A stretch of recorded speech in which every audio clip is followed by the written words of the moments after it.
Welcome to the February 9th episode of Lunch and Learn. I am so excited, and you can tell it right offhand because Tony Woodard, the mechanical state inspector, is back with us, and he's going to jump in today. We'll be talking about chimneys and vents, and I appreciate, Tony, you doing this because I had a call this month, and I really needed to talk to you about it. So welcome, Tony.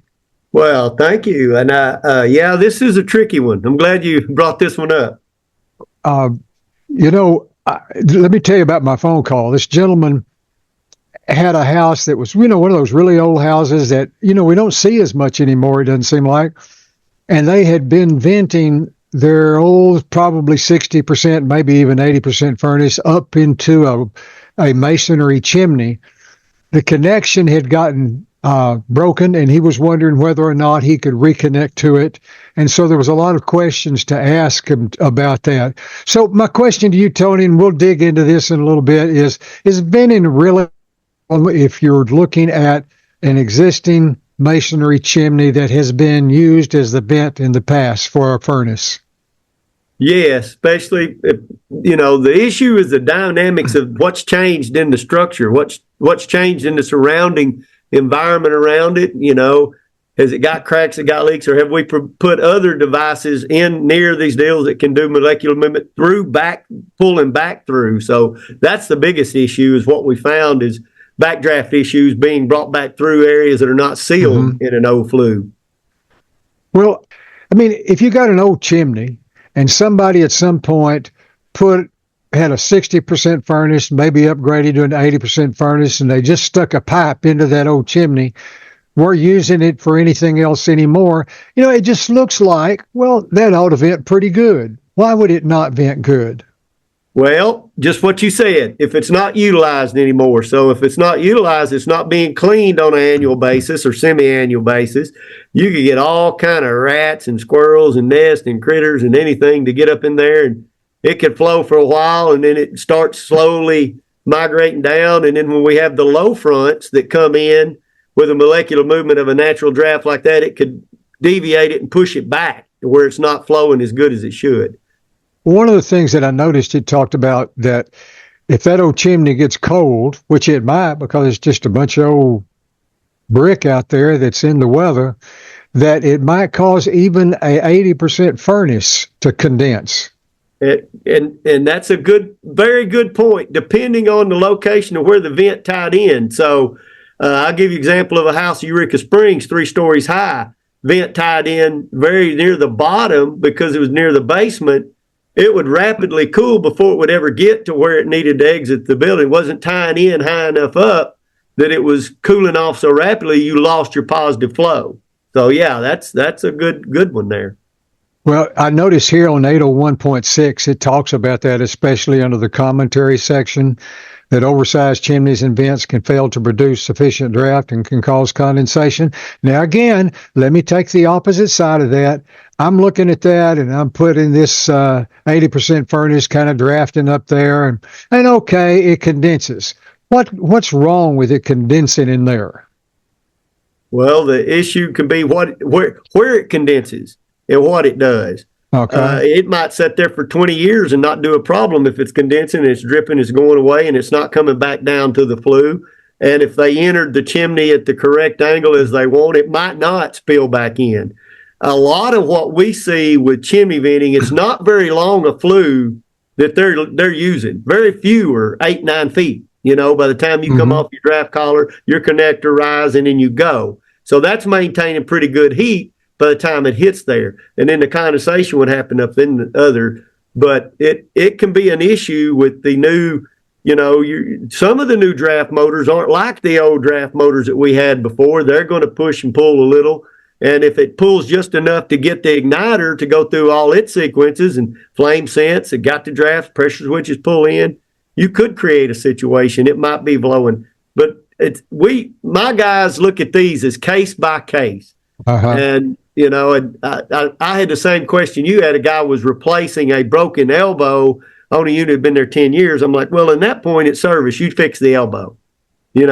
We strongly recommend at that point, where we do have in our mechanical code, if they don't have a carbon monoxide detector, have the consumer get one.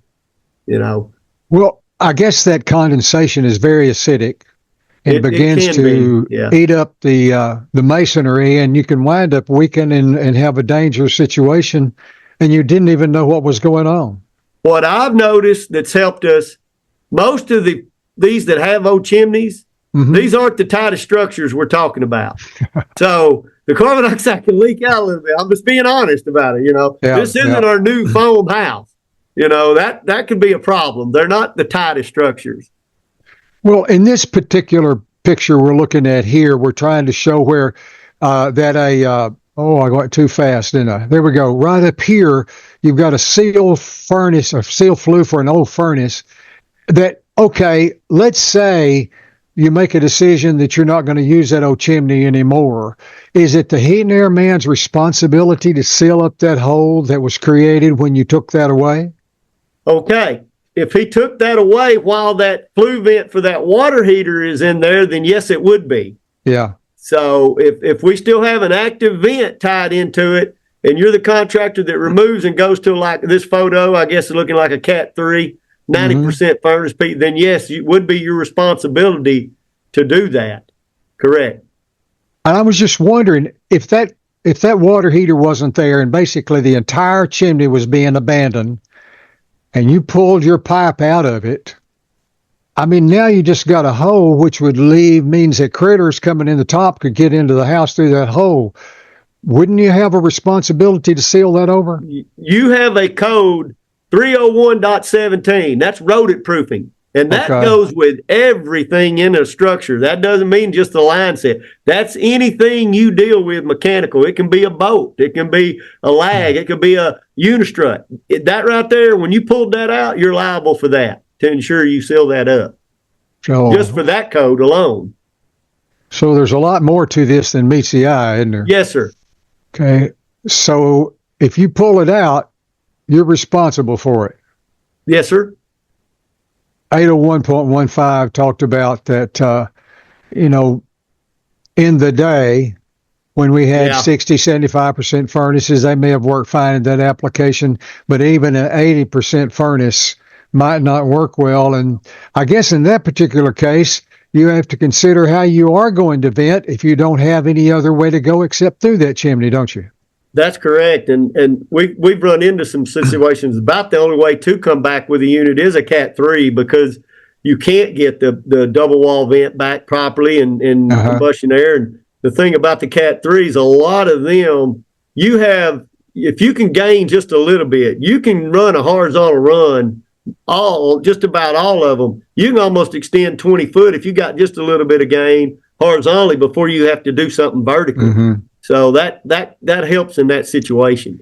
Well, here's a picture from the manual that shows that you wound up putting in a new flex liner. Now, for me personally, I can't imagine anybody going to that kind of trouble. Duravent and they make them. I've seen them. I've never seen one installed. And then you have to get the one. They make two different kinds. Like there's some that are approved in certain locations, some approved for attic or closed spaces. And you got to make sure you have. They're very pricey, and I can't imagine what one like that would run. Well, but I noticed that in some of the examples that they gave, that if somebody wanted to go to this much trouble, then they needed to be very concerned about the metal cap. Because because it sticks out up in the air doesn't mean you got a weather problem right here that you got to put the rain cap on there. Oh my goodness. And you said it a while ago, that rain or that condensation, if you didn't properly run that and you kinked it, you didn't have, then you got two different deals and it started condensating. Now that acidic level, now you're going to eat a hole in that. That you mentioned it. That's an issue with that. I would be very leery of doing one like that. That's way too much like work when you could just. In fact, I don't think you can put in an 80% furnace and do it like we just showed there for the same money that you could upgrade to a 90 plus. No, I don't think so either. I think it'd make the 90 plus look like a bargain. Yep, and with the rebates of today, yeah, sure. Here's an example of where are you going to go into a chimney? And that's a good drawing. That's a real good drawing. The correct way and in the same operable working area. Mm-hmm. It has to be in the same working area. Now, that's not necessarily what we would deem a true common vent, because we are not teeing them into a common connector. We are teeing them into a common vent, but not the same flue vent. But they're independently hooking into it. But you notice that we can't tell by the drawing, but we can't tell if that's increased, if it has enough volume or so forth. But I understand we're utilizing this as if it's like a flue tile. Right. Or chimney liner. Here is an example of something I wanted to ask you about, because one of the things let me back up just a minute. Right here where it shows that you were going into the chimney, if that's what you were going to do, if it were me, I would take this flue vent connector and I'd stick it way over in here. I don't know why, a little bit's good. Well, more is better. And this says, no, you can't do that. They make a true thimble. There is a true rated thimble that goes in there. Okay. It is a thimble that comes in on the inside, and then you're connected into the thimble with your flue vent. So they make a rated thimble, masonry thimble, and make sure, because of the weight of it, so not knowing how many bricks you take out, you don't want to do any structure to where you'd have to put a metal lintel across there to weaken that. So there's a reason how they have that thimble designed for that. It's amazing what I learn when I start studying these things for these, because I know if I were still contracting and I was going to try to do something like that, and you came out on my job to look at it, this pipe here would be stuck way over here in the middle. Yeah. I know it would be.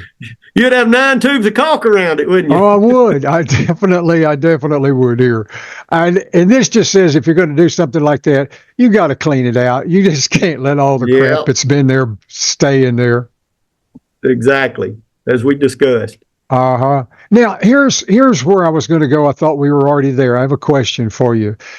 It talks about the height above the roof line if you've got an L vent termination, and then later on we're going to look at one that talks about having a 3 foot. This one talks about 2 feet, and here it shows an example of 3 feet.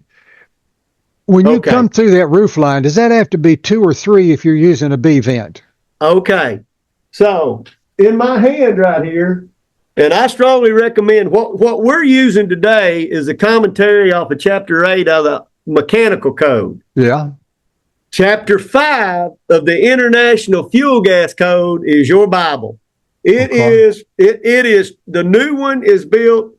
They have charts on 5-30 that show you the type of vent it is, whether it's B, whether it's BW, whether it's L, whether it's pellet, whatever. And they specifically show you per that one where your heights are, what your exemptions are. Now, the Mechanical Code has the old, what was off of the venting tables from, I'd say, 1985. That 3 foot exception, I don't know why that one's in there. There used to be an exception on a power drafter where you had an intake issue. I don't know. Now, type L, I do understand, it's oil fired. So we're dealing with a lot temperature vent than we are a regular standard B, even though it might be a low, medium duty. But what people need to understand, medium duty can be 1,000 degrees.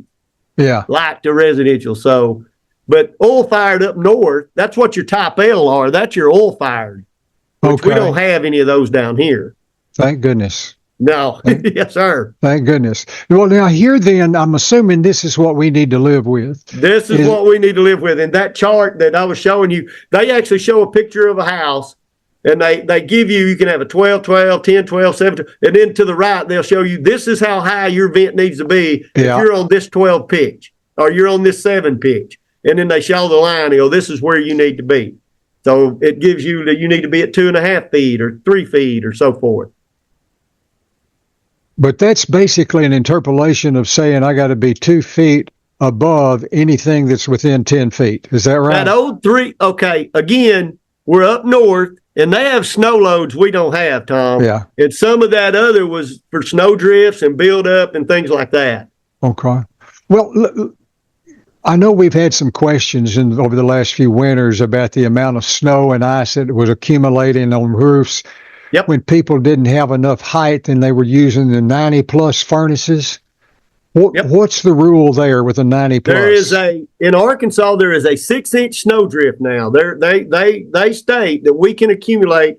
So when you go on your pitch, if your vent table's off your Cat 3 furnace, say you must be at 21 inches, you're going to be at 27. There is a 6-inch snow drift all the way up to a 12 pitch Arkansas now. They have that in there. And it's actually in their I&O, their installation instructions is where they'll see it. But that would be like, say you were going to take a concentric kit out, and they said they want the bottom of the concentric at 21. That's really 27, where you'd measure at the top of the highest pitch. I see. Yeah, we do have a snow line in Arkansas now. So is that clear in the installation instructions, or is that just something? In fact, they've got real nice pictures. They got nice pictures on them. I got you. So read the installation instructions and you're okay. Yes, sir. Let's open them up and learn something. Oh, no. We're men. We don't like to read instructions now. Oh, no. Okay, here's something that we've talked about in the past, and that's like an insulation shield where you're going up into the attic and you're going through insulation. Yep. Anywhere they're going to insulate it, then you have to have it. That includes bad insulation as well. Any insulation, you have to have that separation. And that point is, that's a 26 gauge pipe versus your standard in residential. They, in Arkansas, they still allow the 30 gauge from 4 to 10 inch in diameter. Yeah. You can't, that's 26 gauge insulation shield that you have to wrap around that. Well, how much do you need here between the B vent and the shield? You need that 1 inch circle all the way around. 1 inch. 1 inch. And then the two, up above your insulation level, but 1 inch. Yes, sir.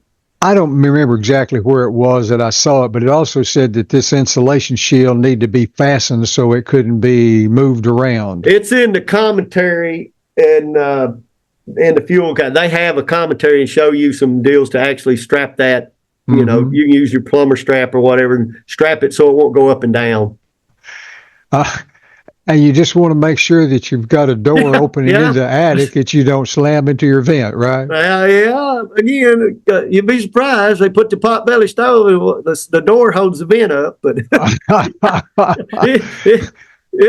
it wasn't all scorched and scorched like that when we first started. But got to have 12 inches of clearance between the door and wherever the pipe's going. So that makes sense. All right. Talks about the connector location, the construction of it, sir. It's in that working room. That's right. You don't run your connectors way out. All in that serviceable area means you can reach it, you can touch it, you can replace it. And that single wall pipe, that is correct. That is the old adage. When we had a closet in the hallway, we walked in, you could come off of that furnace to your B vent before you entered the sheetrock above, but when you start using them as connectors, that's correct, meaning more going up. That is double wall. Yeah.